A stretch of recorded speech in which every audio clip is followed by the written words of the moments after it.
E é novo dia de volta. Ele já aqui ao meu lado, Gabriel Monteiro, nosso analista de economia, que hoje vai trabalhar, hein, Gabriel? Bom dia.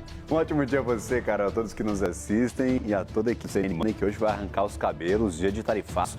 Todo mundo ligado nos impactos dessa tarifa de 50%. Dia de tarifaço, dia de repaginada do CNN Money, lá no nosso site, cnnbrasil.com.br/CNN Money. Daqui a pouquinho, inclusive, a gente vai acessar, porque hoje é o assunto do dia, tarifaço, aquela sobretaxação de 50% aos produtos brasileiros importados para os Estados Unidos. E, Gabriel, algo que a gente tem falado aqui durante essa edição, que havia uma esperança de um adiamento, de uma ampliação dos produtos isentos dessa tarifa, e isso não aconteceu. Como é que a gente chegou até aqui, Gabriel? Exato. Tivemos uma sobrevida desde a semana passada para talvez essas negociações finais. Novas isenções, produtos que ficaram dentro da lista das tarifações de 50%, são muito expostos aos Estados Unidos, então esses setores eles tinham muita esperança de que chegaríamos a esta quarta-feira, talvez com novas adições à lista de exceções dos Estados Unidos. Não temos, por enquanto, pelo menos até agora, nenhum anúncio e a esperança destes setores bastante degradada. Podemos ter ainda alguns dias sem negociações efetivas entre Brasil e Estados Unidos para adição de novos produtos nas exceções. Vamos acompanhar uma linha do tempo do que aconteceu desde o dia 2 de abril, quando começaram essas tarifas de Donald Trump, quando a política comercial do atual presidente dos Estados Unidos foi efetivamente apresentada. Nós tivemos o primeiro contato. Lá no dia 2 de abril, o tal dia da libertação dos Estados Unidos, o Trump anunciou as tarifas recíprocas. Fez uma conta baseada principalmente no déficit comercial que os Estados Unidos tinham com a maioria dos seus parceiros comerciais e anunciou tarifas que iam de 10% a mais de 50%.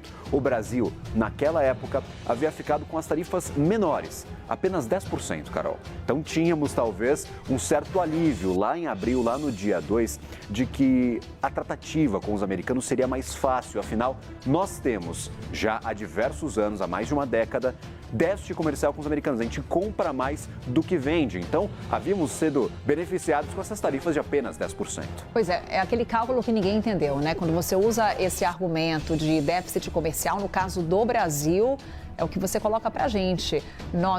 Os Estados Unidos acaba saindo em vantagem nessa negociação com os brasileiros. Exato. Nós temos alguns produtos que são protegidos, é o caso do etanol, tem taxa para entrada aqui de mais de 18%, mas a recíproca é verdadeira para os Estados Unidos com açúcar brasileiro. Então, eles também cobram tarifas mais altas de alguns produtos que são exportados por nós. Então, havia essa relação de ganha-ganha. A gente compra bastante produto, a gente vende bastante produto. Com os Estados Unidos, nós temos 200 anos de amizade, ficamos com 10% à época. 2 dias depois, apenas no dia 4 de abril, a China anunciou uma tarifa de 34% sobre os Estados Unidos. Toma lá da cá. Se aumenta daí, eu aumento a tarifa de cá.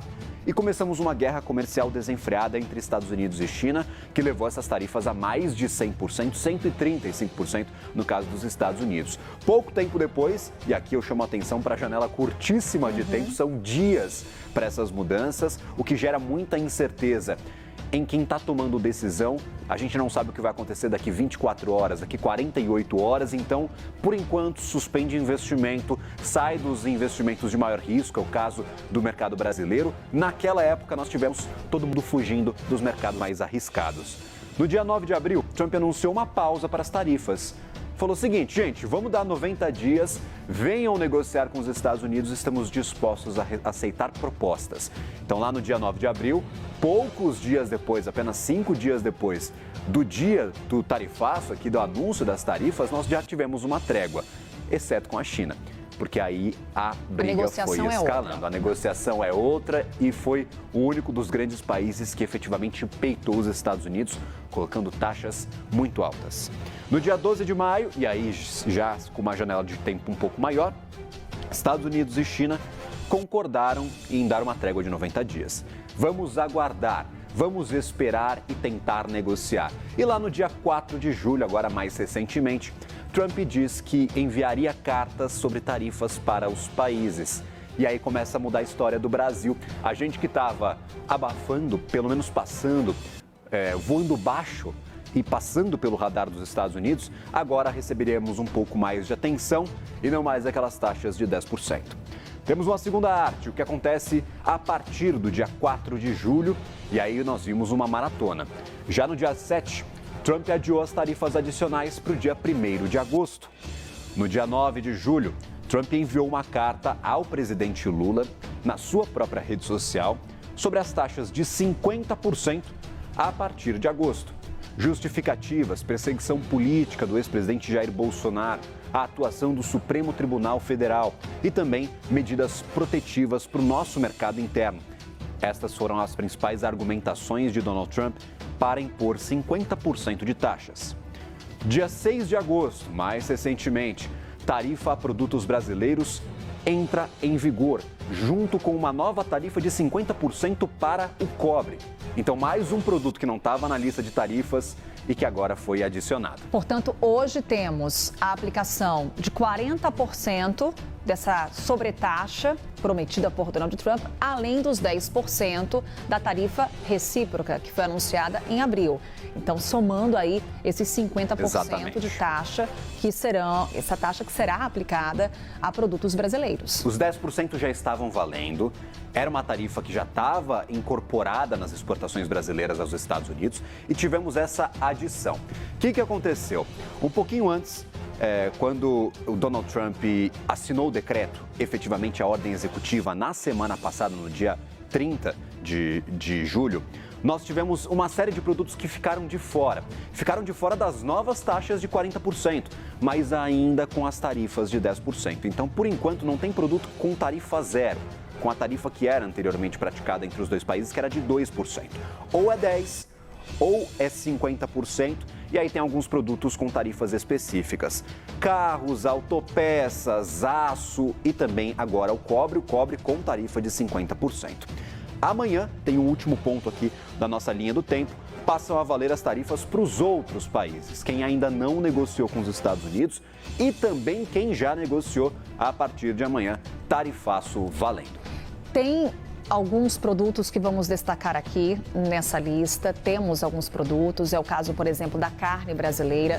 Vamos lá para a região sul, falar com a Gabriela Garcia? Vamos. Porque, Gabi, ainda há uma expectativa do governo de negociação. O próprio ministro da Fazenda, Fernando Haddad, ele vinha falando que não ia se prender a uma data, que as negociações elas continuariam. Temos a expectativa de uma conversa de Haddad com o secretário do Tesouro dos Estados Unidos.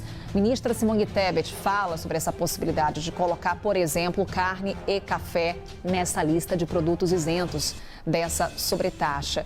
O que a gente tem já de repercussão dentro do setor? O que os empresários do setor falam sobre esse assunto, sobre essa tarifação? Quais são os impactos nesse momento que a gente já consegue trazer para quem está nos acompanhando?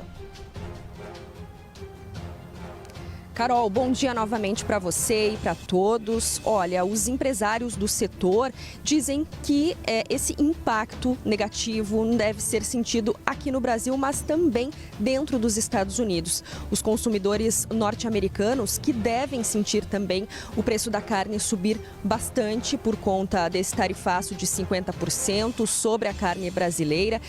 Isso porque esse tarifaço se soma a taxações já existentes, o que deixa o imposto muito alto e aí a carne praticamente inacessível. Já aqui no Brasil, a Associação das Indústrias Brasileiras Exportadoras de Carne diz que o prejuízo pode chegar a $1 bilhão. Esse valor, então, porque os Estados Unidos é o segundo maior comprador de carne bovina brasileira, perde apenas para a China. Então a gente tem esse grande impacto que deve ser sentido aqui na indústria de carne brasileira. E como você disse, a ministra Simone Tebet do Planejamento e Orçamento falou. Perdemos o contato. A Gabi Garcia, que tem